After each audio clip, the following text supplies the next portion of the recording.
Episode के start में fire lizard हाओचेन के ब्लड और उसकी लाइट एनर्जी को अब्जॉर्ब कर लेता है, जिससे उसकी चोटें ठीक हो जाती हैं। सिर्फ यही नहीं, हाओचेन की लाइट एनर्जी उस फायर लिजर्ड के हार्ट के अंदर समा जाती है, जिससे उसकी डार्क एनर्जी वहीं पे डिस्ट्रॉय हो जाती है और उसकी जगह हाओचेन की लाइट एनर्जी ले लेती है।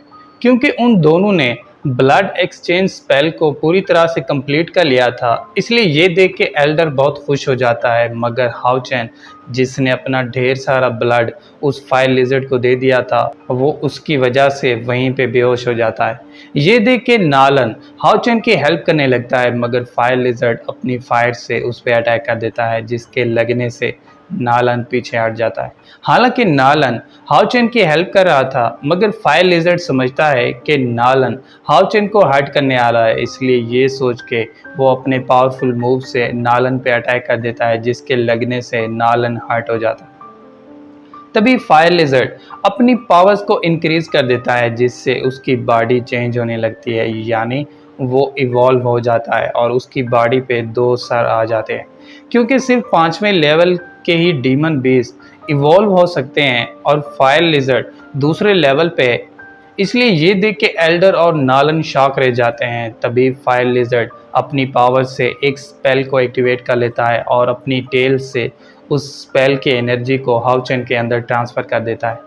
जिसके बाद एल्डर रिवील करता है कि इस स्पेल का नाम ब्लड पैक्ट है और ये स्पेल सिर्फ डीमन बीस्ट ही परफॉर्म कर सकते हैं, यानी इस स्पेल से अगर डीमन बीस्ट के मास्टर की मौत हुई तो डीमन बीस्ट की भी मौत हो जाएगी, और अगर सिर्फ डीमन बीस्ट की मौत हुई तो इससे उसके मास्टर पे कोई असर नहीं पड़ेगा। क्योंकि हाओचेन ने अपना ब्लड दे के उसकी जान बचाई थी, इसलिए ये सोच के फायर लिजर्ड अपने स्पेल की एनर्जी को और ज़्यादा इंक्रीज कर देता है और इससे दोनों के बीच ब्लड पैक्ट को कंप्लीट कर लेता है। क्योंकि फायर लिजर्ड ने हाओचेन की जान बचा ली थी, इसलिए ये देख के एल्डर और नालन खुश हो जाते हैं और फायर लिजर्ड की तारीफें करने लगते हैं। सिर्फ वो दोनों ही नहीं, बल्कि फायर लिजर्ड भी हाओचेन को सही सलामत देख के खुश हो जाता है और उसे वापस नीचे ज़मीन पे उतार देता है। तभी फायर लिजर्ड की एनर्जी इंक्रीज होने लगती है, जिससे एक बहुत बड़ा ब्लास्ट होता है और वो फायर लिजर्ड एक छोटे से एंग्री बर्ड में ट्रांसफॉर्म हो जाता है। क्योंकि फायर लिजर्ड ने उसकी जान बचा ली थी, इसलिए ये सोच के हाओचेन खुश हो जाता है और उसे थैंक्स कहने लगता है।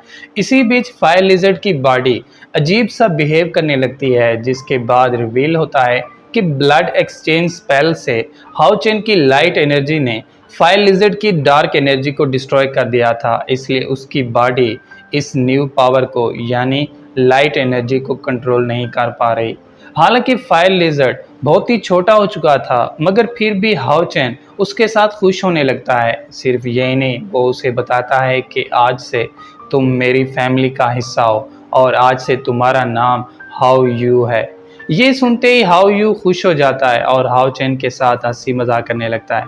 इसी बीच रिवील होता है कि डीमन बीस्ट के अलग अलग लेवल होते हैं, जिसमें दूसरे लेवल के बीस्ट की पावर्स पहले लेवल के नाइट के बराबर होती है और तीसरे लेवल के बीस्ट की पावर्स दूसरे लेवल के नाइट के बराबर होती हैं। सिर्फ यही नहीं, इनमें से कुछ डीमन बीस्ट ऐसे भी होते हैं जो पैदा होते ही 5वें या उससे आगे के लेवल के होते हैं, जैसा कि गोल्डन हॉर्न मैमथ जो पैदा होते ही डीमन बीस्ट के 6ठे लेवल पे होता है। इनके अलावा स्टार यूनिकॉर्न होते हैं, जिनकी पावर्स टाइम के साथ ही चेंज होती रहती हैं और वो डीमन बीस्ट के 10वें लेवल तक पहुंच जाते हैं। लेकिन कुछ खास डीमन बीस्ट ऐसे भी होते हैं जो अपनी लिमिट को ब्रेक करके इन सब डीमन बीस्ट से आगे चले जाते हैं और इवॉल्व होके अपनी पावर्स को न्यू हाइट्स तक ले जाते हैं। और इस रिवील के साथ ही पार्ट 32 यहीं पे एंड हो जाता है। तो दोस्तों, अगर आपको पार्ट 32 की एक्सप्लेनेशन अच्छी लगी हो तो चैनल को सब्सक्राइब और वीडियो को लाइक ज़रूर कीजिएगा। और अगर आप चाहते हैं कि मैं आगे के एपिसोड्स को भी एक्सप्लेन करूं तो कमेंट करके ज़रूर बताइएगा। Thank you.